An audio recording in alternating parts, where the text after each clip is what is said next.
Patetong bola adalah sebuah tradisi unik masyarakat Bugis yang syarat akan nilai gotong royong dan kearifan lokal. Tradisi ini melibatkan seluruh warga dalam membangun sebuah rumah panggung secara bersama-sama. Proses pembangunannya tidak hanya sekadar membangun fisik rumah, tetapi juga diiringi dengan berbagai ritual dan adat istiadat yang dipimpin oleh tokoh adat setempat. Jadi salah satu cara untuk melestarikan warisan budaya leluhur. Terdapat banyak nilai-nilai luhur yang terkandung dalam tradisi ini, seperti kerjasama, toleransi, dan penghormatan terhadap alam.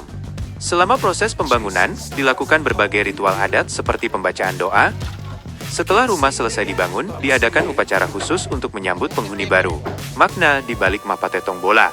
Rumah sebagai simbol.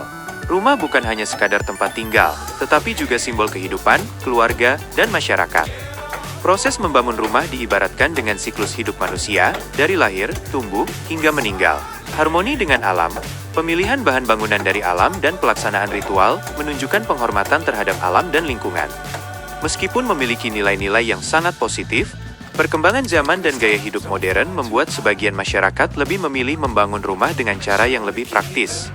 Untuk melestarikan tradisi ini, diperlukan upaya bersama dari berbagai pihak, seperti pemerintah, masyarakat, dan akademisi. Beberapa upaya yang dapat dilakukan antara lain, menyadarkan masyarakat tentang pentingnya melestarikan budaya lokal.